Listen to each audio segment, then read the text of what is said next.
오늘은 로마서 5장 12절부터 22절의 말씀을 죄를 이기는 능력이라는 제목으로 전하도록 하겠습니다. 앞에서 바울은요, 예수님을 믿을 때 받는 구원이 어떤 것인지를 설명했습니다. 자, 이제부터는요, 인류의 첫사랑인 아담을 통해서 모든 사람이 사망의 지배를 받게 되었다는 것을 설명하면서 예수님을 믿을 때 죄를 이기고 생명을 얻게 되는 것을 이제 설명하는 것입니다. 자, 12절에 보시면 그러므로라고 되어 있는데요. 이것은 앞의 내용과 연결이 되는 것은 아닙니다. 이것은 다른 주제로 전환하기 위해서 사용된 접속사가 되겠습니다. 자, 한 사람으로 말미암아 죄가 세상에 들어왔다라고 말하고 있습니다. 아담이 하나님이 금하신 그 선악과를 먹음으로 죄가 들어온 것입니다. 이것은 뭐냐면은 인간이 악하다는 겁니다. 인간은 죄를 짓는 악한 존재다. 하나님이 악하신 게 아닙니다. 이 세상은 인간이 다 죄를 지어서 악하게 되는 것입니다.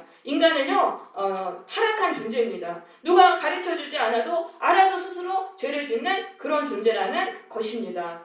그런데 이제 그 아담이 선악과를 따먹고 나서 그 죄로 인해서 사망이 들어왔다고 돼 있어요. 이 사망은요, 육체가 죽는 건 아니에요. 왜냐하면은요, 하나님이 이제 말씀하셨어요.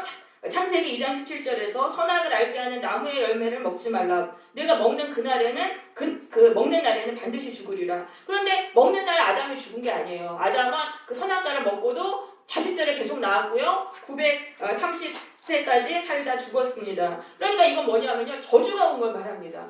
여기서 이 죽으리라는 거는요, 인생에 이제 고통이 오고 저주가 오고, 죄를 지으면은 고통과 저주가 닥친다는 것을 말하는 것입니다. 주보에 보시면 창세기 3장 17절 18절이 있습니다. 제가 읽겠습니다. 아담에게 이르시되 내가 내 아내의 말을 듣고 내가 내게 먹지 말라 나무의 열매를 먹었은즉 땅은 너로 말미암아 저주를 받고 너는 내 평생에 수고하여야 그 소산을 먹으리라. 땅이 내게 가시덤불과 엉겅퀴를 낼 것이니라. 그러니까 죄를 짓기 전에는 그런 게 없었어요. 인생이 고통스럽지 않았는데 아담이 죄를 지었어요. 죄를 짓고 타락하게 되니까 그 다음부터 인생이 이제 저주와 고통의 인생이 되었다라는 것입니다. 그래서 이 성경에서 땅이 이제 저주를 받으래. 땅은 인생을 말하는 것입니다. 우리가 죄를 지으면은 그 다음부터 우리의 인생이 고통의 인생, 저주받은 인생이 되는 것입니다. 그래서 이와 같이 모든 사람이 죄를 지었으면, 그러니까 아담을 이제 샘플로 보여주시는데 모든 사람이 그렇다는 것입니다. 모든 사람이 죄를 지음으로 인해서 그 행복한 인생이 파괴되고 고통의 인생이 되었다라는 것이죠.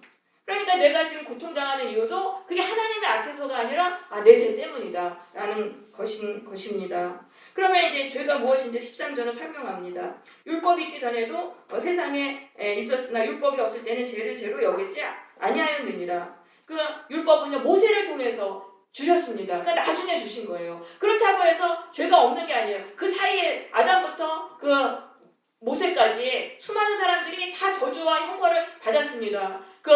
죄가 그냥 가득해가지고 노아 시대에 대홍수를 받았죠. 소돔과 고모라도 또 이제 불심판 받았죠. 그러니까 바벨탑을 쌓다가 심판 받았죠. 그러니까 이 죄라는 건 뭐냐면은요, 꼭 율법을 어기는 것만이 죄가 아니에요. 양심을 어기는 게 다 죄인 거예요. 양심을 어기는 게 죄다. 그러니까 죄가 없는 시대는 한 시대도 없었어요. 그럼 이건 뭐냐면은 아담을 통해서 그 죄가 다 이렇게 다 퍼져나간 거예요. 온 세상으로 퍼져나갔다라는 그 말을 하는 것입니다. 그래서 죄의 영향력이 그만큼 강력하다. 그 소나 돼지 한 마리 구제역이 걸리면 그 한 마리로부터 해서 전 지역으로 퍼지지 않습니까? 죄가 그렇다는 것입니다. 아담 한 사람의 죄가요, 이 온 세상으로 다 퍼지고 그게 대대로 다 내려와가지고 이 세상을 다 망쳤다라는 것입니다. 왜냐하면 이게 사람을 통해서 죄는 전달이 되는 것입니다. 사람을 통해서 전달이 돼요. 특별히 부모를 통해 가지고 자녀에게로 죄가 전달이 됩니다. 그래서 아담을 보면 아담의 그 아들 가인이요, 자기 동생을 죽여요. 아벨을 죽여요. 그러니까 죄가 전염이 된 거예요. 그리고 가인의 후손 중에 라멕이라는 사람은요, 막 살인죄를 막 수시로 지어요, 이 사람은. 그러니까 죄가 자꾸 전염이 되는 것입니다. 부모를 통해서 이 죄가 자녀에게 또 전달이 되는 것입니다. 부모에게는 하나님이 주신 권위가 있어요. 그러니까 자녀들이 부모의 말을 들어야 돼요. 복종해야 돼요. 그러다 보면은 부모의 죄까지도 자녀가 이렇게 따르게 되고, 그래서 죄악이 가문 대대로 이어지고 가문 대대로 저주를 받게 되는 것입니다. 그래서 이 종교도 부모를 통해서 대물림되는 거예요. 힌두교를 부모가 믿으면 자녀가 또 힌두교를 믿고 그 자녀가 또 믿고 대를 물려서 되는 거고, 불교도 그렇고 유교도 그렇고 이슬람교도 그렇고 다 이렇게 대를 물려서 이제 지배하는 거죠.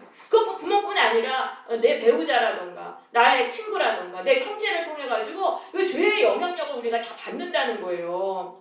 그렇게 해가지고 그 사람들을 통해서 죄가 온 세상에 다 퍼지는 거예요. 사탄이 그렇게 해가지고 이 세상을 지배하는 것입니다.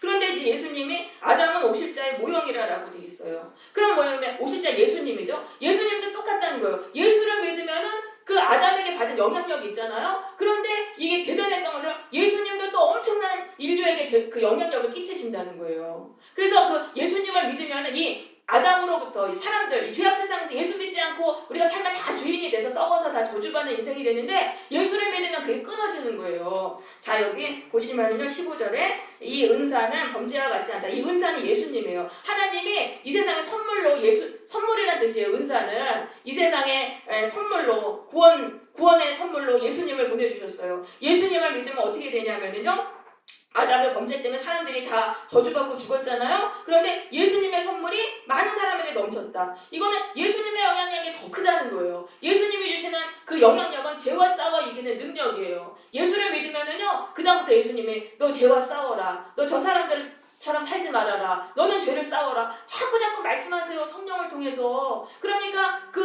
사람들한테 그 죄 거기서 끊어버리는 거예요. 그 사람에게서는 죄의 영향력이 끊어지는 거예요. 그것뿐만 아니라 예수님이 죄를 이기는 능력을 주세요. 그러니까 모든 사람은 죄를 이길 수가 없어요. 그런데 예수를 믿으면은 막 기도를 하고 막 우리가 교회에서 막 뜨겁게 기도하고 막 성령 받으면 거기서 죄를 이기는 능력을 받아요. 그러니까 그 예수를 믿으면 죄의 영향력이 끊어지는 거예요. 그러니까 우리가 여태까지는 죄의 영향력을 받고 살았지만 예수를 믿으면 예수의 능력이 더 강하기 때문에 우리는 그 죄를 다 끊어낼 수가 있는 거예요. 사람들의 영향력이 얼마나 강합니까? 내가 만나는 사람들한테 계속 죄의 영향력을 받아요. 그러니까 과일 하나가 썩으면 주변으로 다 과일도 다 썩지 않습니까? 그렇게 다 우리가 다 썩어가는 거예요. 그런데 그래서 죄로 인해서 저주받고 사는데 예수를 믿는 사람에게는 그게 이제 그 죄악이 끊긴다라는 그런 것인 것입니다. 예수님의 능력이 더 강하다. 그래서 예수님이 우리에게 죄를 이길 수 있는 능력 다 주신 거예요. 예수를 믿으면 다 주세요. 주셨어요. 근데 우리가 왜 그걸 죄를 못 이기냐면 간절한 마음이 없어요. 끈질긴 게 없어요. 정말 내 죄와 싸워 이기고 내가 이 죄를 끊어버리고 내가 나로부터 이제 저주를 끊고 내 자녀들에게 축복을 물려줘야 되잖아요. 하나님의 뜻대로 살아서 자녀들을 축복받게 해야지. 자녀들도 고통의 인생, 가시덤불, 엉겅퀴의 인생이 되면 안 되잖아요. 그러니까 내 안에서 그걸 끊어야 돼요. 끊어야 되는데 간절한 마음이 없는 거예요. 그냥 주변 사람들 눈치 보면서 그냥 그 사람들 따라서 살아가고 이러니까 그냥 죄가 계속 우리 가운데 있는 거예요. 그래서 예수의 이름으로 우리가 죄를 끊을 수 있어요. 그걸 꼭 명심하세요. 내가 계속 짓는 죄가 있어요. 그거를 예수님의 능력으로 우리가 끊을 수 있다. 죄를 이기는 능력을 우리가 주셨다는 것을 우리가 믿고 날마다 죄와 우리가 싸워야 되는 것입니다. 그래서 내가 죄와 싸워 이기면요, 내가 거룩하게, 내 안에서 죄가 끊어지면 내가 거룩하게 되잖아요. 그럼 또 나를 통해서 이 거룩이 또 거꾸로 흘러나가는 거예요. 주변 사람에게로 흘러나가가지고 나 때문에 내 가족이 변화되고 나 때문에 우리 부모님이 변화되고 나 때문에 가족이 변화되고 이렇게 거룩이 또 퍼져나가는 거예요. 그게 바로 예수님의 우리에게 주신 사명인 것입니다. 네, 그래서 이제 16절에 보시면은 이 선물, 예수님이 주시는 은혜입니다. 구원의 은혜, 능력. 이거는요, 어떻게 되냐면 이 아담의 영향력하고는 같지 않다는 거예요. 아담 때문에 모든 사람이 죄짓고 그 형벌받고 저주받았잖아요. 그런데 예수님은 그 범죄를 의로 바꿔주시는 거예요. 의롭다 하심이라고 16절에 돼 있는데 범죄를 의로 바꿔주신다. 죄인을 의인으로 바꿔주신다. 예수를 믿으면 죄인이요 의인으로 변화되는 거예요. 그러니까 아담의 영향력에 반대예요. 거꾸로 돌아가는 거예요. 예수를 믿으면 거꾸로 돌아가요. 내가 죄인인데 예수를 믿었더니 죄에서 풀려나요. 예수님이 죄를 이기는 능력을 주시고 우리가 간절하게 죄와 싸워 이기면 내가 죄에서 풀려나가지고 의롭게 된다는 것입니다. 예수님을 통해 수많은 사람들이 변화를 받았어요. 예수님이 죄를 이기는 능력을 주시는 거예요. 그냥 막 죄 짓고 그냥 이렇게 사는데 자꾸 오셔가지고 너 죄 지으면 안 된다. 죄와 싸워라. 그래가지고 막 기도했더니 막 죄를 이기는 막 성령을 주셔가지고 막 죄를 이기는 능력을 주시고 뭐 그렇게 살게 돼가지고 거기서 막 변화가 되고 의롭게 되고 그러니까 깡패도 다 변화되고요. 옛날에 정말 그런 사람들이 다 변화됐어요. 우리가 예수를 믿을 때 우리가 죄에서 풀려나고 고침받는 그런 능력이 나오는 것입니다. 변화가 되는 것입니다. 그래서 그 결과 어떻게 되냐면 17절에 보면은요, 생명을 누리게 된다는 거예요. 죄에서 풀려나면 생명을 누려요. 생명을 누린데 17절, 한 사람의 범죄로 말미암아 사망이 사람을 통해서 왕노릇했다, 지배했어요. 이 아담에게 죄의 영향을 받아가지고 주변 사람들의 죄의 영향 받아서 죄 짓고 사니까 이제 고통받는 저주를 받는, 지배를 받게 됐어요. 그렇게 됐는데 예수님을 믿으면은 어떻게 되냐면은 생명 안에서 왕노릇한다. 이거는 이 왕노릇한다는 게 이 원어에 보면 전복한다, 생명으로 전복된다는 거예요. 저주받았던 인생이 생명으로 뒤집어진다는 거예요. 생명의 인생으로 뒤집어진다. 왜냐하면 죄 때문에 가시덤불과 엉겅퀴가 온 거예요, 인생에서. 근데 예수님의 죄에 대해서 풀어주세요. 죄에서 풀어주시고 의롭게 살게 해주시니까 그 다음부터 인생이 변화되는 거예요. 저주받은 인생이 생명으로 뒤집혀지게 된다라는 그런 말씀인 것입니다. 그래서 이 생명, 이제 예수님은 뭐라고 말씀하셨냐면요, 우리 주보에 있는 로마서 5장, 요한복음 5장 24절, 요한복음 5장 24절 주보의 말씀을 같이 읽겠습니다. 시작. 내 말을 듣고 또 나를 보시기를 믿는 자는 영생이 얻고 이 말에 믿지 않으니 사망에서 생명으로 옮기느니라. 네, 예수님이 말씀하신 생명이 이거예요. 이 영생이라는 거는요, 영원한 생명인데 몸이 영원히 사는 게 아니에요. 육체가 영원히 시간적으로 사는 게 아니고 이거는 신적인 생명을 나타내는 표현인 것입니다. 아주 강력한 생명. 이건 마귀 권세를 이기는 생명을 우리가 받는 거예요. 환경을 초월하는 생명을 받는 거예요. 우리 집안 식구들 다 예수 안 믿고 다 죄 짓고 막 깡패 같고 다 악하고 그런다 하더라도 내가 예수를 믿으면은 거기서는 그 상황과 환경들을 다 뚫고 이겨낼 수 있는 생명을 받는다는 것입니다. 그렇게 해서 그 사망이 끊어지고 그 사람이 생명으로 옮겨지게 된다는 것입니다. 그것이 바로 구원이고 천국인 것입니다. 그래서 예수를 믿으면 내가 변화가 돼요. 내가 변화가 되니까 나에게 그 마귀의 권세가 끊어지고 죄와 사망의 권세가 끊어지고 내 자녀들이 또 나에게 영향을 받잖아요. 그러니까 내 자녀들도 또 예수를 믿어가지고 예수님을 믿고 하나님의 뜻대로 받아서 축복받는 그런 인생을 살아가게 되고, 또 내가 속한 곳에서 이 사람은 정말 딴 사람들 다 죄로 타락하고 다 끼리끼리 펴먹고 다 이간질하고 그렇게 막 살아가는데 이 사람은 혼자서 그냥 꿋꿋하게 왕따 당해도 그냥 꿋꿋하게 하나님 뜻대로 살아가는 그런 모습 보고서 다 거기서 나도 예수를 믿어야 되겠구나, 나도 변화돼야 되겠구나, 이렇게 해가지고 그 사람들에게도 또 거룩의 영향력을 끼치는 것입니다. 여러분, 이것이 바로 우리가 예수를 믿고 이 땅을 살아가는 사명인 거예요. 여러분, 예수님을 믿고 내가 내 안에서 죄의 영향력을 끊어내야 돼요. 끊어내고 우리가 예수의 영향력을 받아서 죄와 싸워서 이기는 자들이 돼야 되고, 나를 통해서 하나님의 나라를 퍼뜨리는 그런 삶을 살아야 되는 것입니다. 사람들의 관계에서 조심해야 돼요. 사람들 함부로 만나지 마세요. 그 사람들 안에 있는 악한 영에 계속 우리가 영향을 받는 거예요. 선한 사람을 만나야 돼요. 성령의 사람을 만나야 돼요. 그래야지 그 사람을 통해서 성령의 영향력을 받는 것입니다. 그리고 또 우리가 미디어를 멀리해야 됩니다. 미디어, TV, 드라마, 그 다음에 세상 음악 이런 것들, 그 눈으로 보이는 거 이런 것들, 그런 것들 통해 계속 영향력이 들어옵니다. 안 그래도 사람들이 악한데 사람들한테 죄악의 영향력을 받는데 혼자서 이렇게 영상 보고 있으면 그 영상 속의 사람들이 또 죄의 영향력을 계속적으로 줍니다. 그러면은 우리가 이겨낼 수가 없어요. 교회에 잠깐 와서 예수님께 영향력을 받았다 하더라도 그렇게 막 미디어를 통해서 막 또 영향을 받고 하면 이겨낼 수가 없어요. 그래서 우리는 이제는 미디어를 멀리해야 돼요. 미디어를 멀리하고 죄와 싸워 이기는 능력을 받아야 되잖아요. 그래야지 내 생명이 이제 생명으로 넘쳐서 내 인생의 저주가 끊어지고 축복의 인생이 되는 것입니다. 그래서 우리가 말씀과 기도, 이 예배 생활에 몰두해야 돼요. 이게 그냥 별게 아닌 게 아니에요. 이 예배가 엄청난 거예요. 예배를 통해서 우리가 은혜 받고 성령 받고 또 기도를 뜨겁게 해야 돼요. 죄와 싸워 이기기를 원하신다면 하루에 정말 10번씩은 기도를 하셔야 됩니다. 1시간에 한 번씩은 내가 9시에서 10시 그 사이에 내가 한 번은 기도하리라. 2분을 기도하든 5분을 기도하든 내가 기도하리라. 또 10시에서 11시 되면 내가 기도하리라. 별다른 내가 해야 할 일이 없을 때는 그렇게 작정을 하시고 기도를 하세요.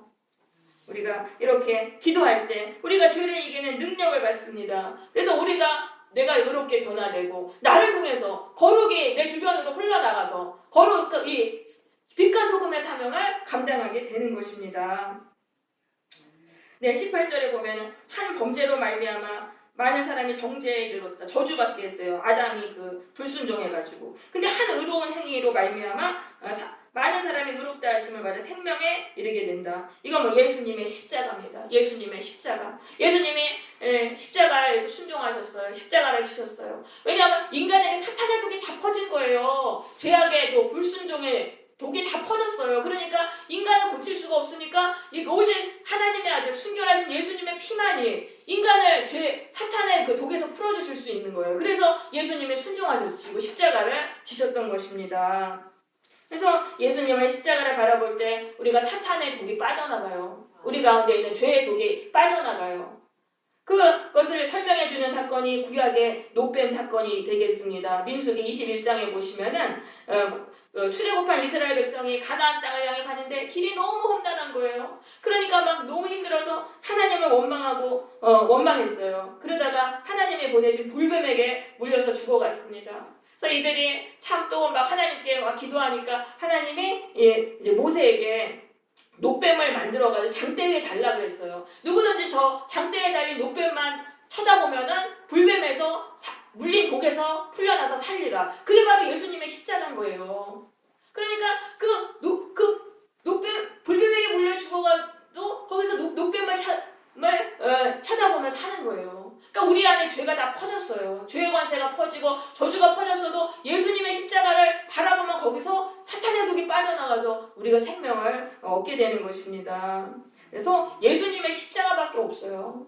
우리가 살면 살수록요 죄가 점점 더 많아져요. 그 죄악 가운데 저주받아서 죽을 수밖에 없어요. 근데 예수님의 십자가를 바라보면은 뭔가 바라보는 것만으로는 안 되고 그 보혈로 내 죄를 씻어내야 돼요. 여러분 어떤 죄가 있습니까? 여러분 교회에 와서 가만히 여기 예배드리고 앉아있다고 해서 사람이 변하는 건 아니에요. 예수님의 보혈을 내 마음에 바르면서 죄를 씻어내야 돼요. 밖에서 깡패짓 하고 그런다는 사람이 교회에 앉아있다고 그 사람은 계속 교회에서 깡패짓 합니다. 그 사람 때문에 교회가 깡패 집단이 되는 것입니다. 그래서 교회 그 예수님의 보혈로 내가 깡패짓 하던 더러운 죄를 이간질시키고 사람들하고 편먹고 대적하고 공격하는 깡패 같은 짓을 자꾸 회개해야 되는 거예요. 보혈로 자꾸 그 죄를 씻어달라고 기도할 때 보혈에 의해서 그 죄로 씻김받는 거예요.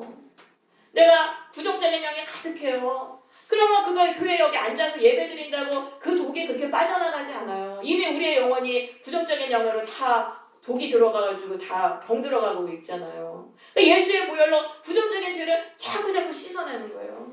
그럼 그 죄가 그 보혈로 씻겨져가지고 떨어져 나가니까 우리가 거기서 고침을 받는 것입니다.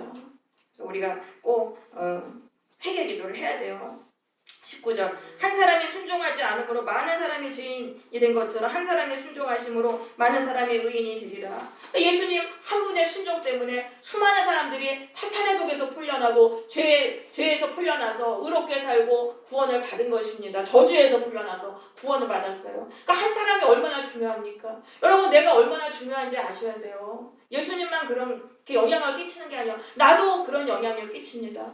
나도 내가 불순종하고 내 맘대로 살고 내 성질 부리고 교회 와서 깡패짓하고 편먹고 이간질하고 악독하게 정말 시기 질투해가지고 막 그렇게 살면은 나를 통해서 주변 사람들이 다 영향을 받아요. 교회도 다 그렇게 파괴되는 거예요.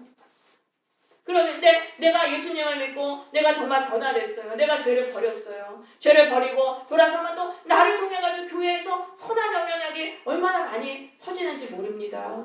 그래서 우리는 예수님을 통해서 내가 죄인인 내가 변화돼야 돼요. 죄인이 의롭게 변화되고 이 세상을 살리는 사람들이 돼야 돼요. 그게 그렇게 해서 예수님께 이 구원의 은혜를 보답하는 삶이 되어야 되는 것입니다.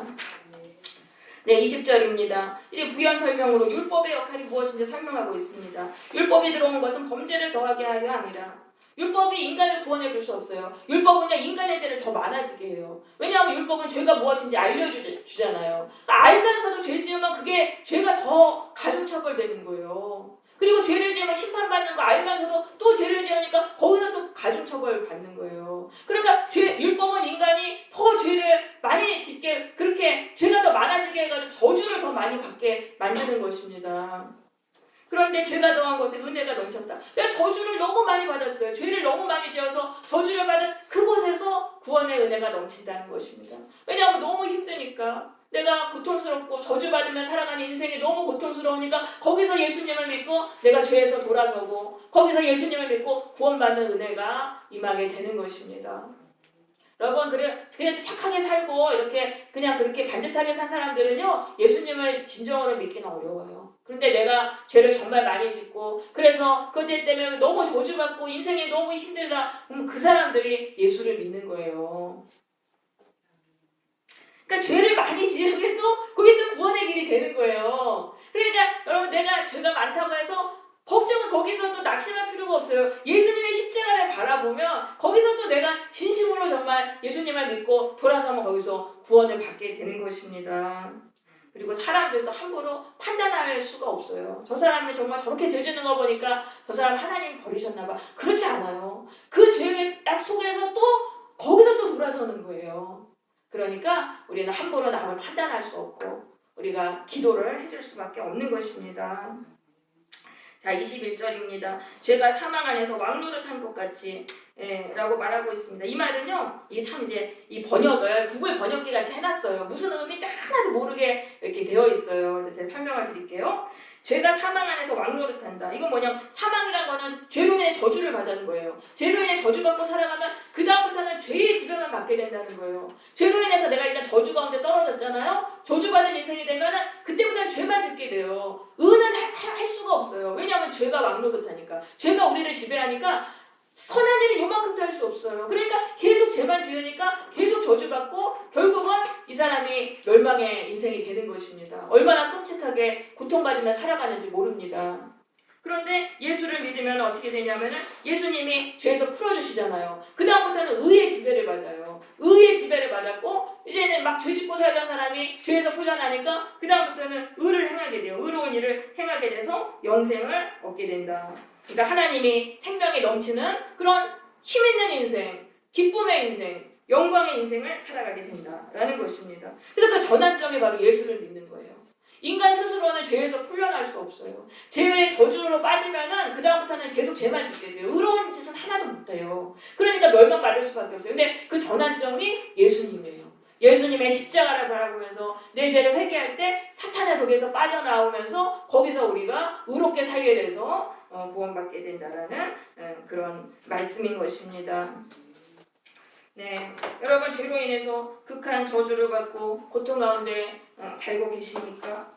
십자가에 달리신 예수님을 바라보세요. 나의 죄를 예수님께 고백하시면서 고열로 죄를 씻어달라고 기도하세요. 그러면은 달라져요. 내 인생이 달라져요.